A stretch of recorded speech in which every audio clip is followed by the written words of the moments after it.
And here we are in the library, and my special guest, Rania Watts, is with us. Good evening, Rania.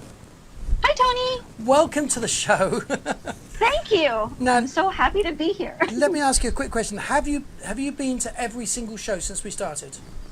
Yep.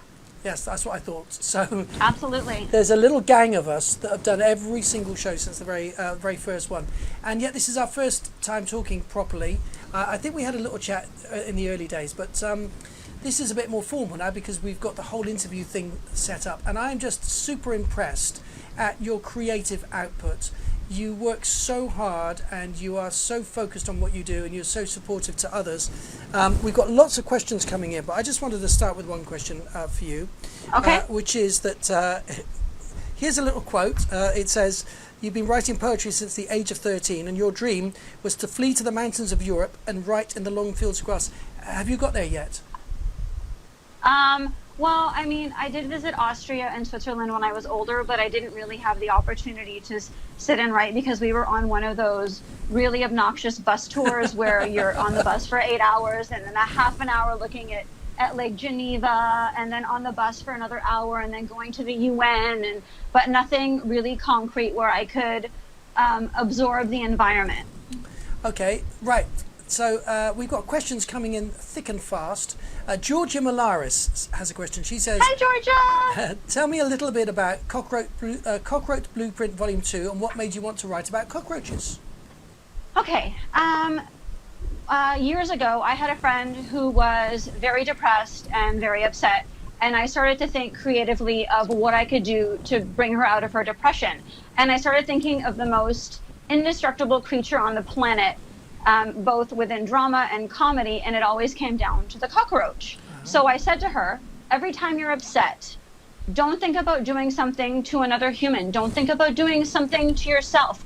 Think about this ugly little cockroach that's crawling all over the ground, and think of different ways to kill it. And it just grew from there. Wow. That's quite a genesis of a story, isn't it? I love that. It is.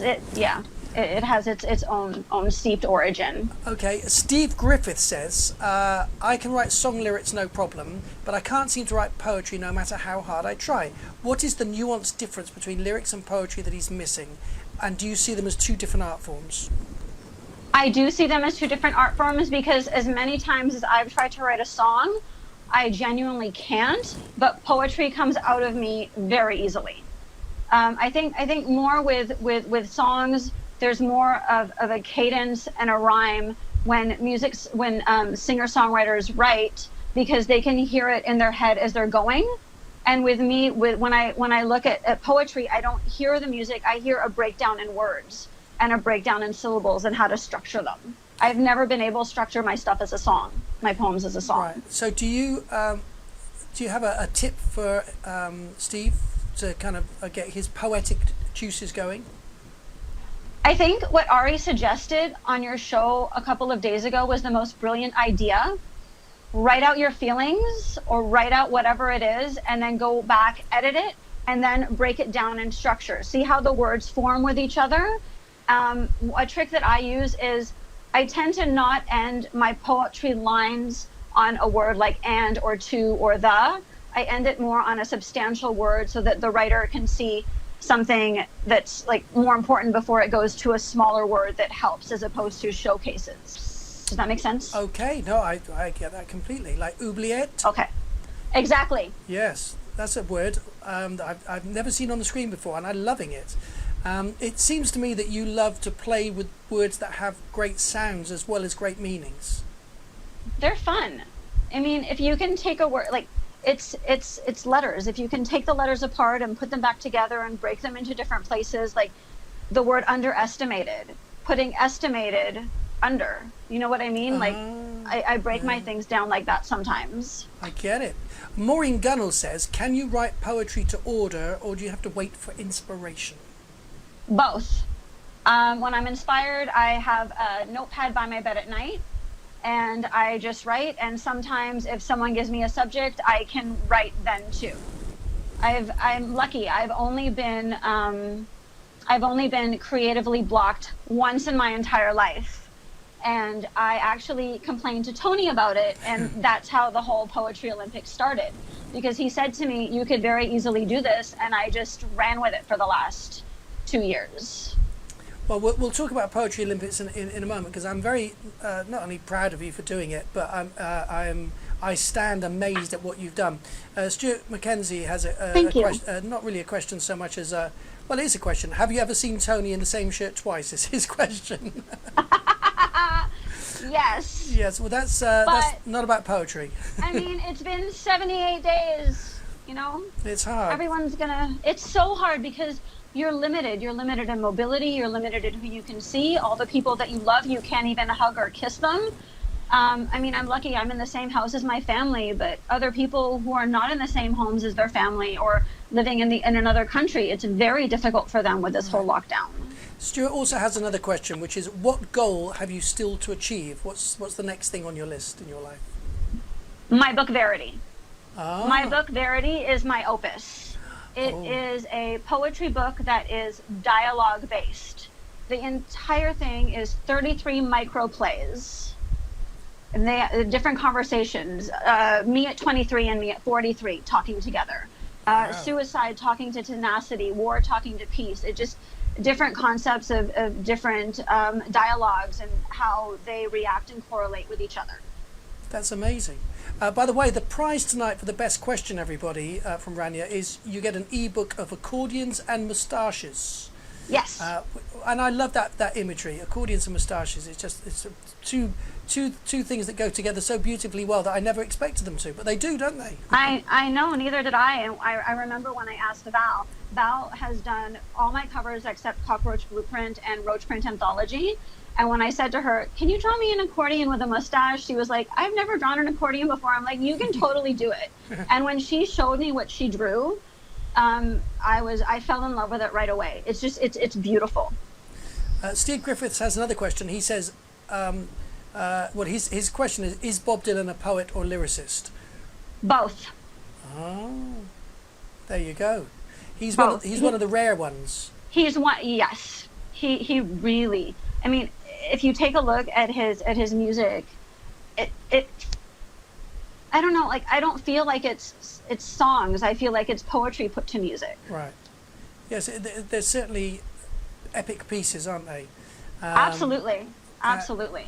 Elizabeth Roberts doesn't have so much a question, more an affirmation on the quality of your work by saying, I can assure you the book is great, I bought it, and 3 hand claps. Thank you, Elizabeth. Thank you, Lizzie. That's brilliant. So you have published 5 books on Amazon, 4 of which are your own versification, as we mentioned some of them. Cement Covered Ink, Quills and Rarities, Summer to Summer Rewind, Accordions and Moustaches, which we've just talked about a little bit there, and Cockroach Blueprint. The 5th book, Roach Print Anthology, was a publication organised by Rania, by you, and the 30 West Publishing House. And all of the profits go to the Roach Print Anthology. From that anthology, go towards mental health initiatives. How important is it for you to be able to support mental health initiatives through your work? It's very important because, I mean, even now in lockdown, I can't help but think of all the kids that are in lockdown with their abusers, and how much mental instability there is, and how impacted we're going to be by this when lockdown is over. Because the Durham Rape Crisis Center and Kids Helpline are already receiving an overwhelming amount of phone calls. It's just, it's really, really sad. And I feel that advocating for mental health will allow people to not only enjoy the book, but also understand that there are initiatives out there that desperately need help, that are underfunded. Absolutely. That's well, it's amazing. I applaud what you do. Thank you. It's essential work, and it's great that you take that to heart. Also, you are currently at the end of last year, the CCIQ Press was officially launched, wasn't it? And that's 6 in-house writers working together. That's M.K. McWilliams, Liz Lugo, Artemis Sky, of course we know, Sonia Mabel McClure, Valisa Bernardino, and of course you. How does that work? How does that? It started off with me and Val. Val was my resident artist. I fell in love with the way that she draws. She has such a character about her that is so unique and so genuine. And then I started to ask different writers to come on board, and this is the six that we created. So we have an Instagram chat always going. We're always talking, throwing out ideas. If I have any questions or they have any questions about what articles they want to post, I'm pretty much open to everything as long as it's not reinforced with hate. I like to post things about love and light and education and awareness. And they all have their different characteristics, and we merge really well together as a group. Fantastic. Well, I know it's early-ish days, October to now, 7 months, 6 months or so, but it looks like it's a very powerful and a very effective collective. It's almost a poem. They're awesome. Yeah. Tamsin Keating says, how many types of poetry are there, and which ones are your favorite? Oh my goodness. Okay. Tony asked me this question when I was doing research, and there are literally over hundreds. If you take a look, there are main poetry styles that have been around for a very long time, and there are consistent styles that are being born every day as we speak. I don't know, they're my favorite ones. Okay. I like the alphabet poem because of the simplicity, and it's easy to do with your kids. The sonnet is fun to break down if you want to give yourself a big headache and be proud of yourself after. And I think the easiest one would probably be a haiku, which is why we usually have it in the first week of the Olympics, so that everyone can participate to get their feet wet. Well, we're going to jump over to the Olympics in a moment, but there's some more questions popping up. Everyone, I know, I'm sorry. No, it's fine. Everybody wants to ask a question. Spiros' question is, how does one play a moustache? How does one play a moustache? Oh my God, Spiz, count on you to make me giggle in the middle of an interview. Well, I don't know, I guess with a chain hanging down off the accordion, maybe it could grow its fur and go on either end like a rose or something. Okay, so accordion to you. I need to actually write that down. I think he was joking, possibly. I know, but it made me think of another poem that I have an idea for. Love it. So thank you, Spiz. Instant inspiration happening in front of us. Stuart McKenzie says, lockdown has so many hidden problems with no voice. Great work. Yes, thank you. Jill T says, lovely lady. What you're doing, Rania, is fantastic work. That kind of support is so essential.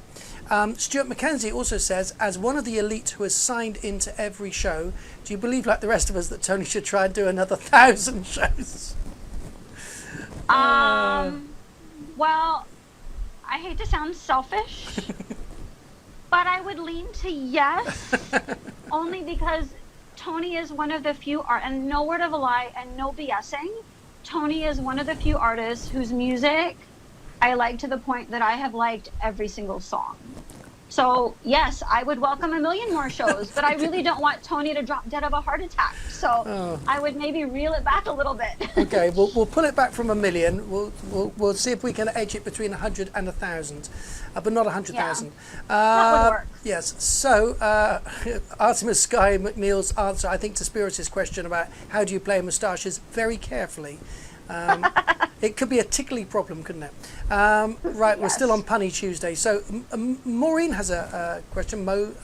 She says, did you study English and writing skills at school or college? No, I didn't actually. I studied social services. The one thing that I've always been passionate about is writing music and three things: writing music and helping others. And it was really important for me to go in a caregiver role to study for school. I wanted to go into English, but I didn't think that it would be practical, and I didn't think that I would be able to make a living from it. So I went into social services instead. See, you're an inspiration to people, which is that you're choosing to do vocational things that help people in lots of ways. Creatively, your words both can generate income to help those who are in mentally challenged situations, but also the words and your expressions give voice to many people's problems and darker thoughts. But you're also then practically engaging in social services. And at the moment, you've been studying victimology, which is... studying victimology in the fall. Yes, so... but researching victimology now. Yes. Mm-hmm. Amazing. Let's just jump over to the Poetry Olympics, because it's true... a few years ago we were having a conversation and you mentioned that you had writer's block. And my answer to writer's block is, that's amazing, right? Because in order to have writer's block, you have to be a writer, right? My mum doesn't get writer's block, poor thing. And, you know, many people that I know don't get writer's block because they're not writers, so they don't even know what writer's block is. The fact that you even have it proves that you're a writer, right?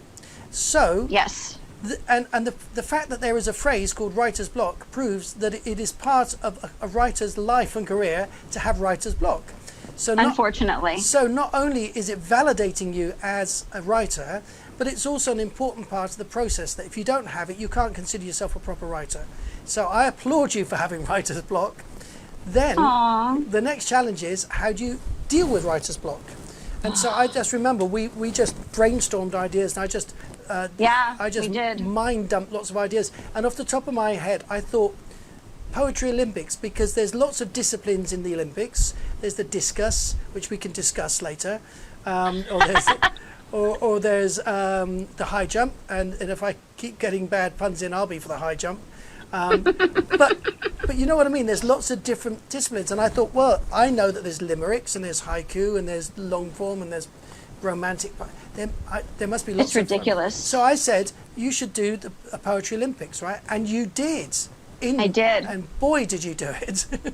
So well, I mean, yeah, explain a little bit about how you've put it together, because I think it's amazing. Okay. Basically, in order to participate, you have to have an Instagram account. The Poetry Olympics starts from October. My God, my head is from August 1st to August 28th. There will be 4 judges each week, and every single day there is a new poetic style that is introduced. You have 24 hours to write a poem and post a poem, and then Tony, Ari, Liz, or Grace, depending on the week, will judge the poem and they get back to me and let me know who won. This year, because I did an event with poetry battles called Olympic Battles, they introduced an honorary mention. So this year will be the first year that winners will receive gold, bronze, silver, and an honorary mention as a spoken verse prize. So it's really exciting. I mean, it's coming along nicely. The press release should be ready in a couple of weeks. Wow. We will let everybody know. Rania will also, after this, then also post all the links that people need to know. and of course, the Poetry Olympics is open for anyone to take part, right? Absolutely. Anyone who has an Instagram account can definitely play. And don't let it scare you. Just try. It's okay. Yeah, because this is what I'm thinking, right? That's 28 different styles of poetry across the month, right? Every single day it's a different genre or different style. And you always begin with an example of, an explanation of what it is and an example poem for people to see. And then people have got 24 hours to get their creative skates on. What do you think is the hardest form of poetry to write in? An old, maybe an English sonnet. Oh, really? Because the way that it's structured, I believe a sonnet is 14 lines, and it has a specific rhyming pattern at the end of each lines. And to fit, I try not to rhyme my poetry because I don't like rhyming poetry myself. I don't like my own rhyming poetry. But looking at something like that, it would really perplex me, because to fit the perfect rhyme in, to make sense with the perfect cadence, is honestly a pain in the derriere. Tu parles français, superbe. Un petit peu, oui. Okay, do you know, Rania, I can't believe it. 20 minutes have flown by. I know, that was fast. I just want to say, first of all, thank you for being a wonderful, inspirational guest. All the work you do to help other people is very important, and you are blessed for doing that. And also want to say that it's just inspirational to hear you talk about the thing that you love, the written word and poetry and all that you do. So good luck with everything, and good luck with the Poetry Olympics upcoming. And thank you so much, Tony. Make sure you post all the links and the places people need to see them. Oh, I definitely will. And you're going to go through all the questions, including the ones that I didn't get to ask tonight. And somebody's going to win an ebook from you. Yeah! Absolutely. Yay! Rania Watts, thank you very much. Thank you. Good. Well, don't. I'm not saying good night. You're going to jump I'm back not into the going chat anywhere, room. don't worry. All right. See you later. Bye. Bye, Tony. Thank you. Okay, that was the fantastic Rania Watts.